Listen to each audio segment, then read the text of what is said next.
Welcome to Intentional Thought, the podcast where every topic gets the spotlight.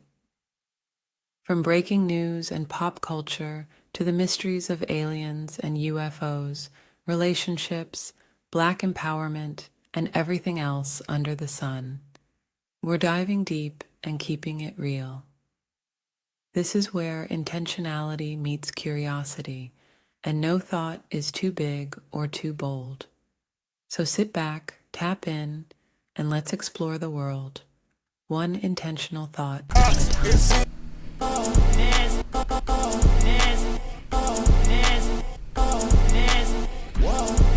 Yeah, and we back. Come on, and we welcome back. You know we back, man. Hold on.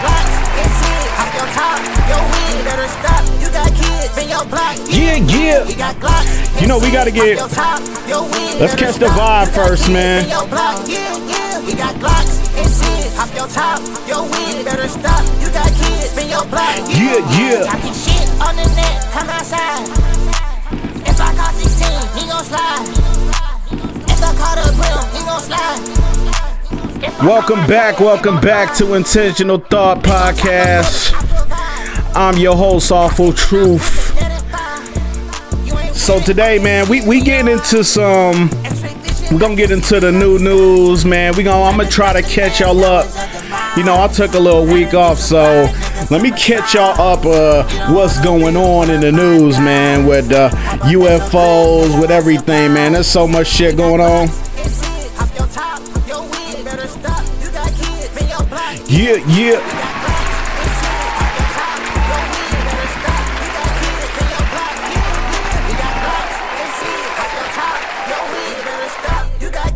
Welcome back to Intentional Thought Podcast.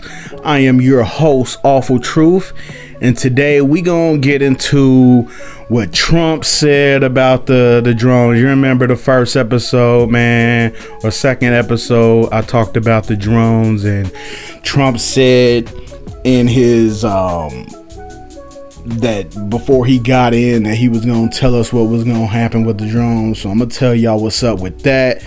We gonna go into this new documentary that's coming out. We gonna talk a little bit more about Jacob Barber. Man, it's so much stuff, man. But before I get into that, man, I just want to say Happy Black History Month. Happy Black History Month to everybody. Yeah. Happy Black History Month, man. And you know, we started it off pretty good, man. I really want to highlight the brothers and sisters from Lincoln Heights in Cincinnati, man. They really held it down a few days ago, man. Like last week, there was some neo-Nazis, man. They tried to encroach on a hood, man, of this historically Black neighborhood.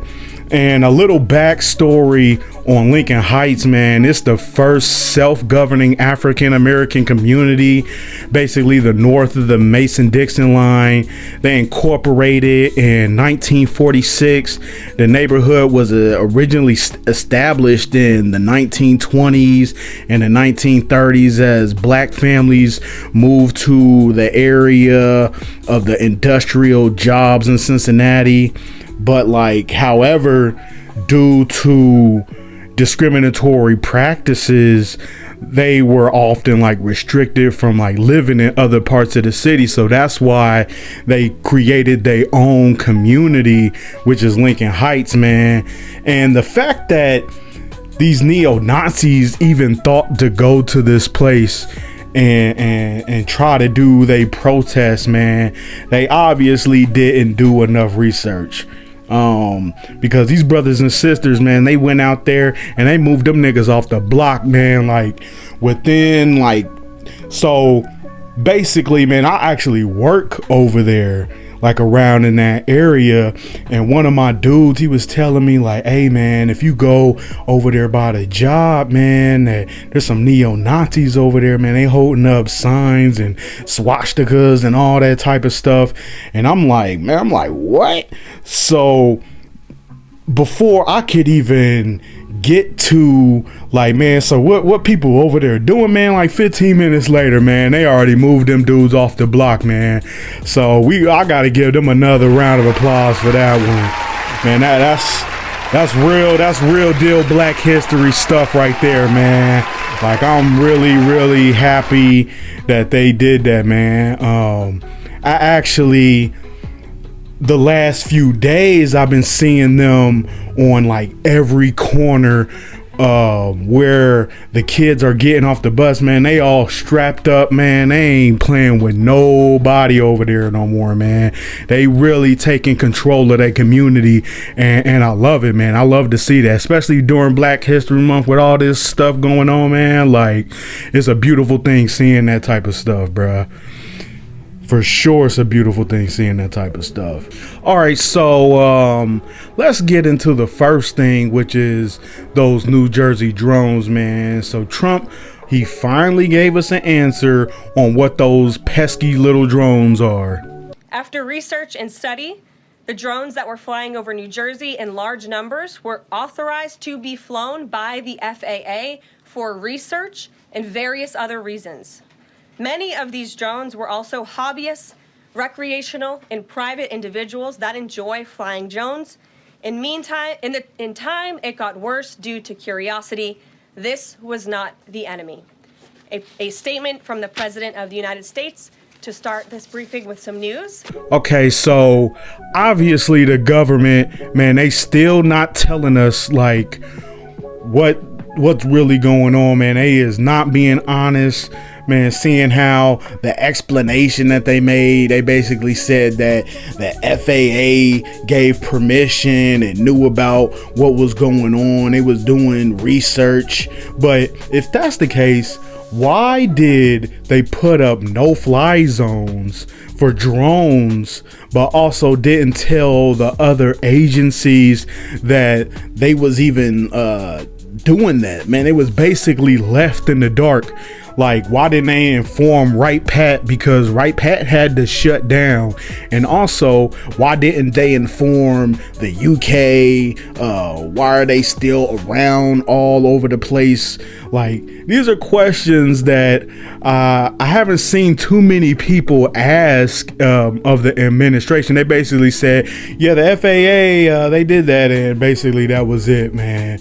Like, so they just keep, I don't even know what these drones are anymore, man, because they definitely not UFOs for sure. Because we don't even know, man, because some people are saying that the drones might actually be observing orbs.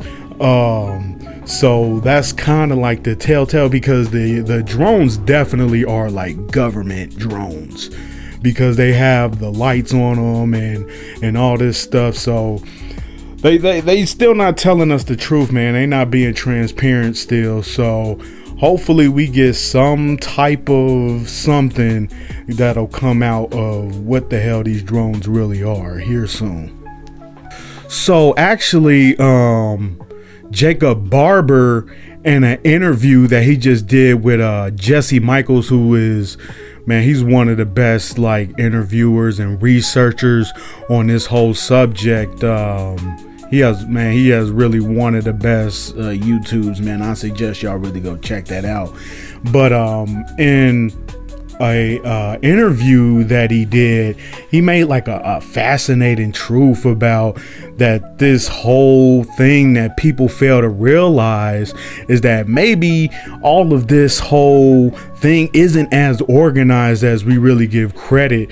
Like, you got to think like maybe the whole reason that this thing is secret is because it's so unorganized and compartmentalized that you really can't get a hold of it, because it's just so all over the place.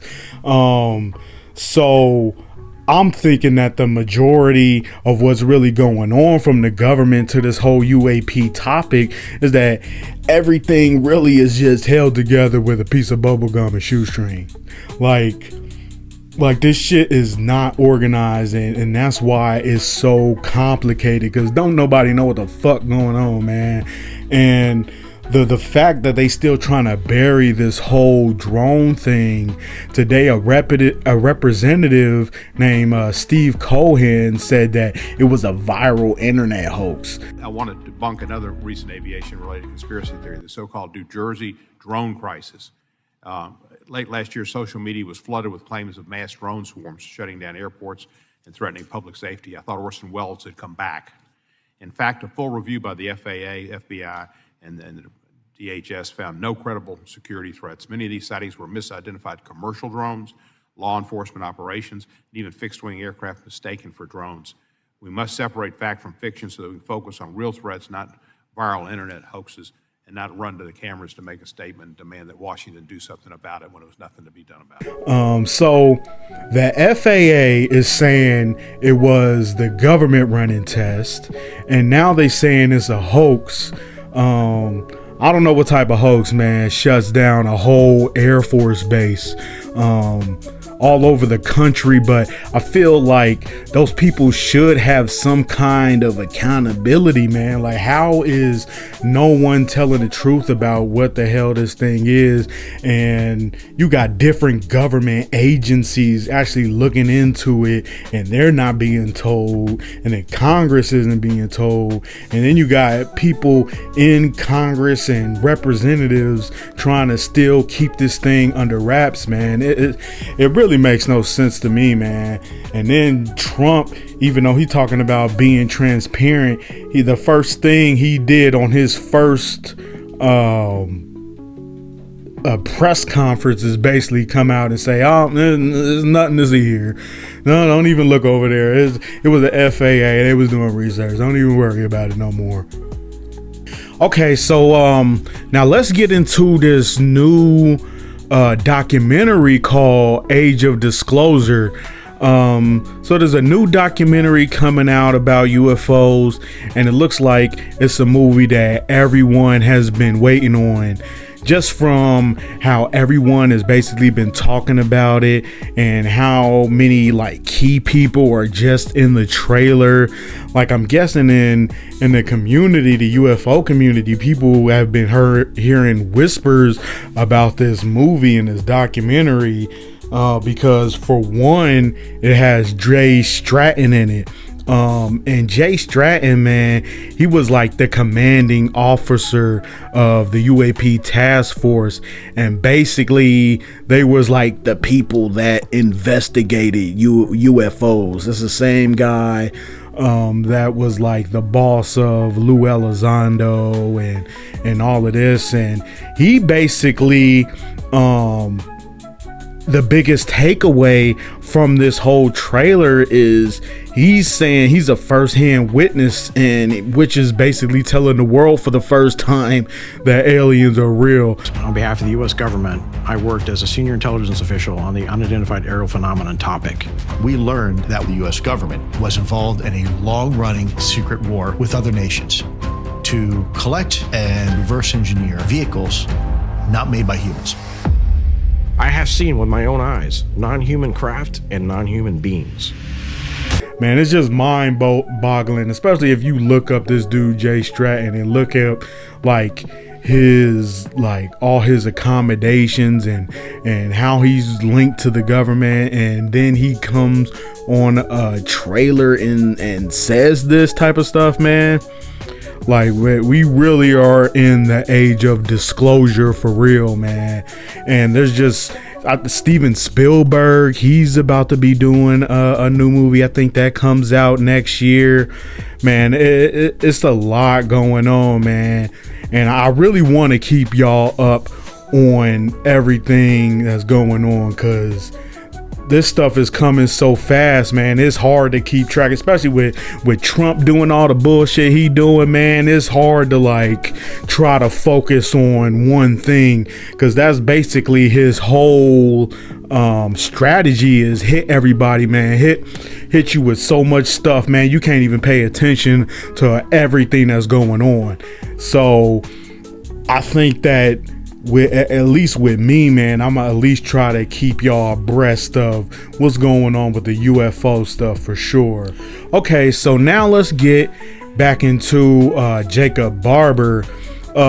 So since Jacob Barber dropped that bombshell on News Nation about him being a first-hand whistleblower, and basically being a witness to these crash retrievals where him and his team recovered an egg-shaped UAP.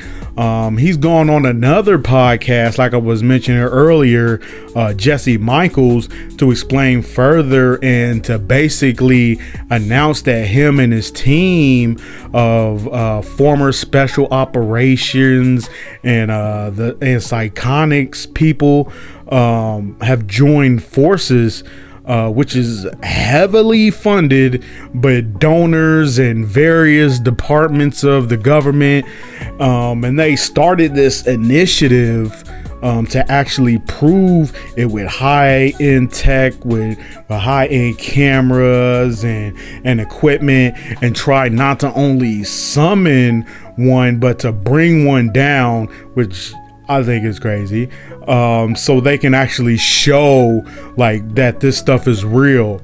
Like they're not leaving it in the government's hands, even though they are being funded by the government, but they trying to say, hey, we trying to do this on our own. To me, it feels like this is definitely the government's way of a soft disclosure. We took all of these individuals that were making these claims and we said, prove it. You claim that we can summon things in the sky? Prove it to us. We've got the sensors, we've got the team, we've now assembled everyone, and we've asked these folks to show us and actually verify what they're saying. With using a group who can do it with less backlash as possible. So they're gonna basically use this group to be like, hey, yeah, we're funding these guys so they can do the research and everything, but they really are the ones that's pushing it forward to disclose and to like really show real proof and evidence, like in that video news on News Nation where they showed that the egg-shaped UAP, which wasn't Jacob Barber's, it was somebody else's from another crash retrieval team, but them showing it like, hey, we're gonna feed y'all out this one by one, man. We're gonna feed this out very slowly. And they saying that's really one of the things that's going on right now, is that that I guess that there's a date, man. People saying that there's a date now of something is about to happen, so that's why they starting to like really trickle out all of this stuff. So I'm not really one to believe in dates or prophecies, but there's a date floating around out there that something major is going to happen. From Chris Bledsoe. The lady comes back the following year after all this. This was in 2013 is when I really got that message from her, because that's when I was asked by the Pentagon, by 2 Air Force generals, to put it in writing what she told me. And I did. And this was on the request from NASA, a friend at NASA.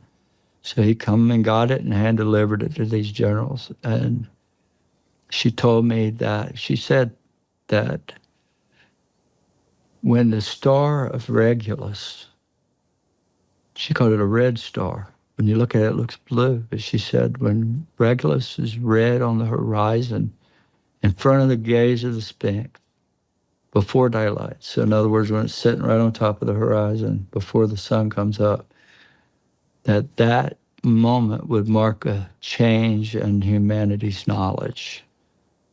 And she showed me other things. War, us bombing Iran, us bombing Syria.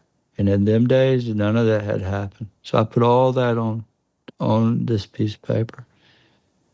And Now I've had so many write me back, oh my God, you see they just bombed Iran, or Iran just bombed us. You were right the whole time. And I did that in 2012. And so what they did was I gave them the date of 2026 because they took that celestial event and ran it through these machines that showed that exact alignment will happen in 2026 at Easter. What will happen?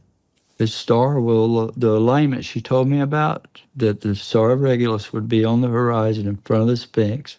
At that moment, there'd be a new knowledge. Well, I had no idea if this was even possible, But these astronomers run it through the machines, and it comes out that star is going to come up on the horizon in Easter of 2026. To Lou Elizondo. Is some speculation, and I won't say specifics, that there may be something in later on, but the problem is I wouldn't go to the bank with it, and what the specifics are, because it's first of all, it's hearsay, and it's also yes, there was an official effort by some people in the government to actually look at this data, and there were some products produced. That's a fact. I won't go into more detail than that. To Jeremy Corbell.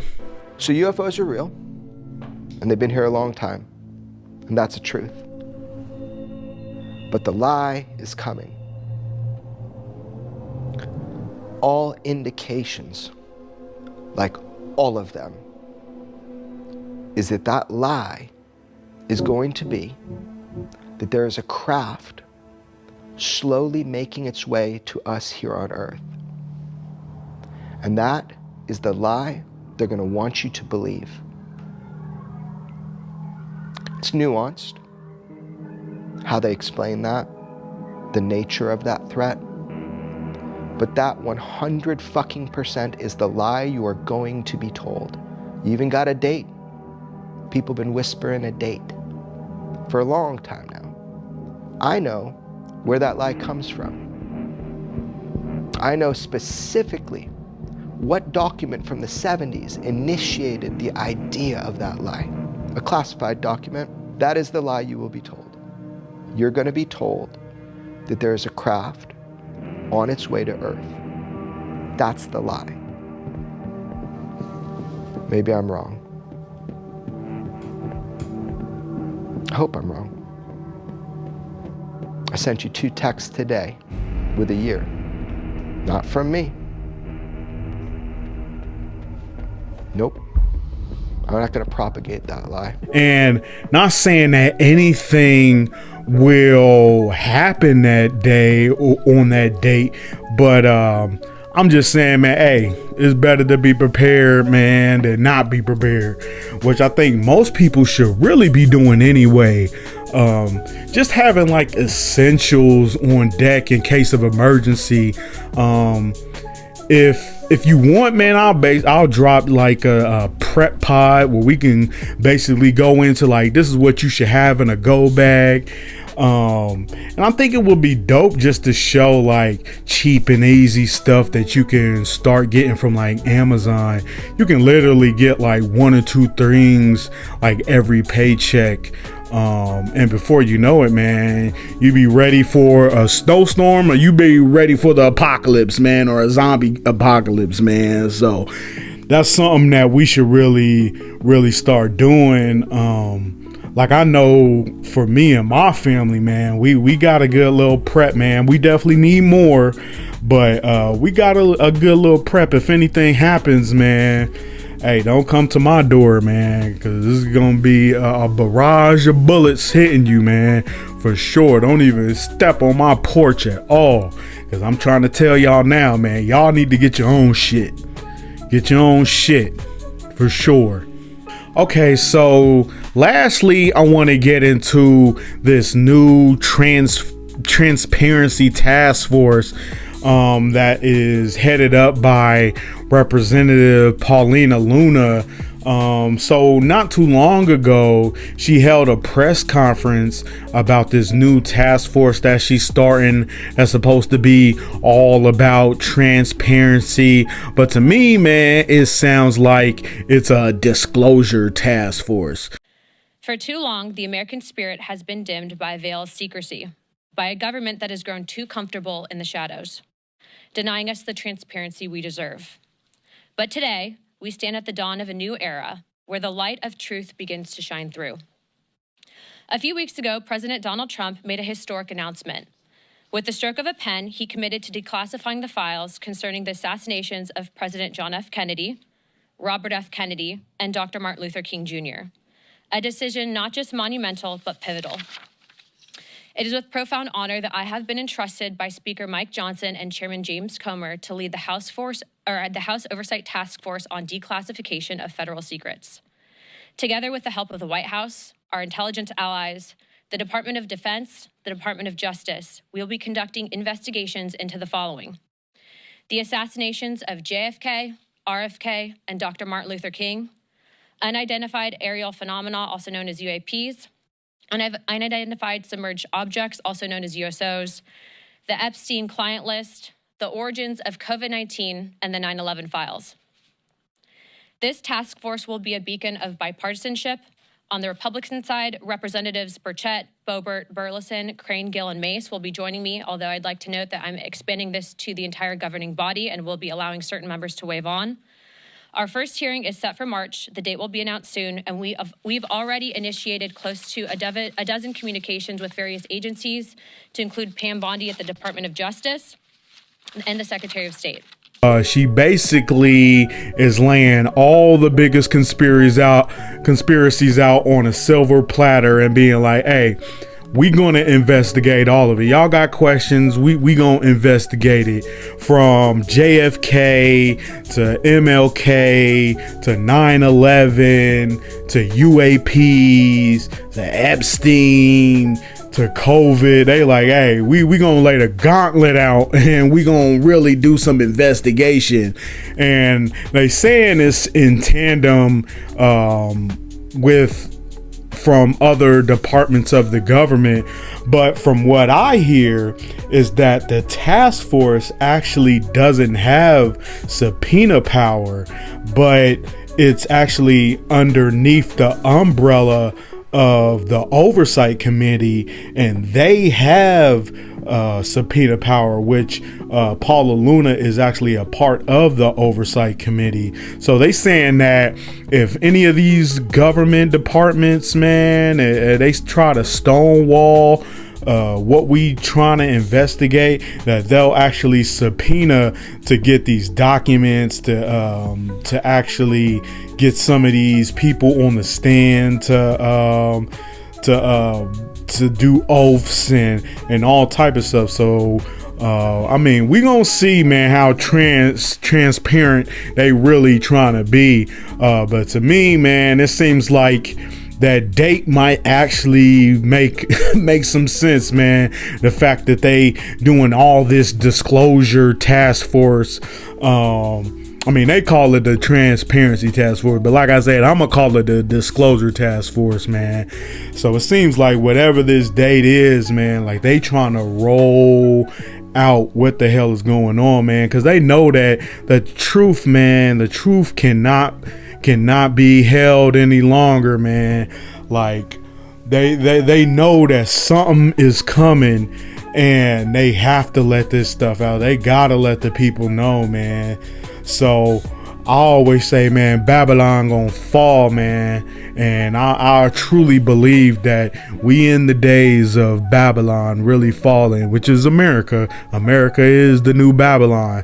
So with that being said, man, I wanna thank y'all again for tuning in. We gonna make it a short one. This go around. But I want to thank y'all for tuning in. Thank y'all for coming back, you know what I'm saying?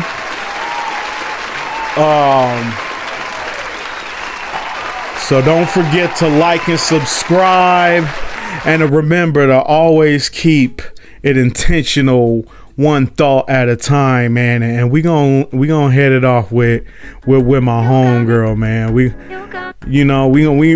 gotta finish with some vibes for sure. Let's finish with some vibes, man. Yeah.